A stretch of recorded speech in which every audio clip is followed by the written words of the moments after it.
জঙ্গিদের আর্থিক সাহায্য মামলায় ইডির তল্লাশি মল্লিক বাজারের একটি অফিসে তল্লাশি 10 রাজ্যের মোট 12টি জায়গায়।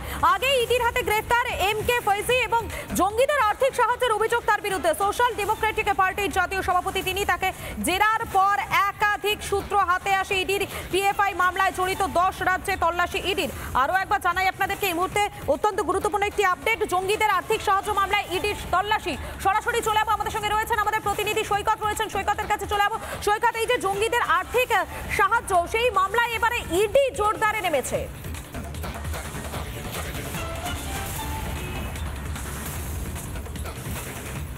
একদমই ইডি তল্লাশিতে নেমেছে। তোমাকে বলে রাখি, আজকের গোটা দেশে 10টি রাজ্যের 12টি জায়গায়, কলকাতা সহ 10টি রাজ্যের 12টি জায়গায় ইডি তল্লাশি চালাচ্ছে। তার মধ্যে কলকাতার এই মল্লিক বাজার সংলগ্ন এই যে SDPI, social Democratic party of India, এর যে রাজ্য অফিস, সেই রাজ্য অফিসে ইডি আধিকারিকরা তল্লাশি চালাচ্ছেন। মূলত এই মল্লিক বাজারের এই যে বিল্ডিং, এই বিল্ডিংয়ের 4 তলাতে এখানে এসডিপিআই এর অফিস।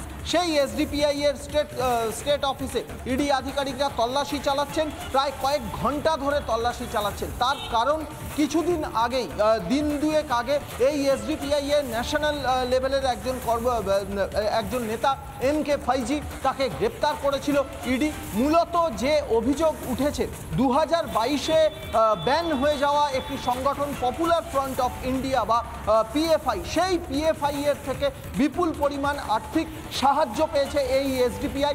এবং মূলত এই যে কাণ্ড বা এই যে ঘটনা, যার তদন্ত করছে ইডি, সেটা হলো টেরার ফান্ডিং। গোটা দেশে টেরার ফান্ডিং, আর্থিক দুর্নীতির মাধ্যমে টেরার ফান্ডিং চলছে। সেই টেরার ফান্ডিংয়ের জন্যই এসডিপিআই এর অফিসে আজকে বিগত কয়েক ঘন্টা ধরে তল্লাশি চালাচ্ছে ইডি আধিকারিকরা।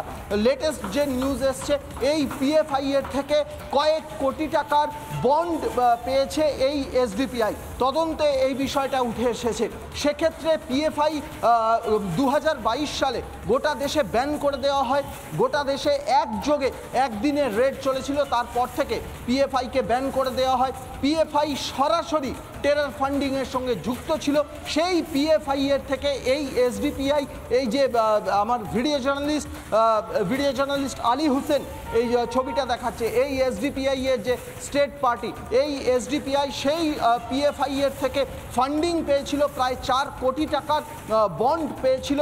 সেই বন্ড কিভাবে পেল এবং মূলত ইডি আর্থিক দুর্নীতির মাধ্যমে, হাওয়ালার মাধ্যমে যে আর্থিক নয়ছয় হয়েছে, সেই আর্থিক দুর্নীতির একটা বড় অংশ গেছে টেরার ফান্ডিংয়ে ইউজ করা হয়েছে।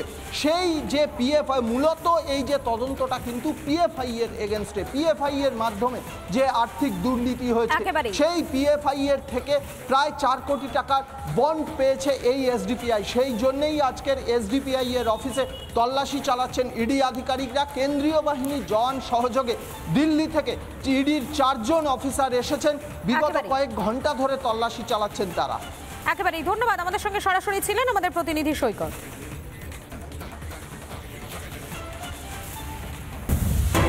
নানা ধরনের কন্টেন্ট দেখার জন্য লাইক করুন, শেয়ার করুন আমাদের ফেসবুক পেজ, সাবস্ক্রাইব করুন আমাদের ইউটিউব চ্যানেল। পাশাপাশি অন্যান্য ব্রেকিং নিউজের জন্য অবশ্যই চোখ রাখুন রিপাবলিক বাংলায়।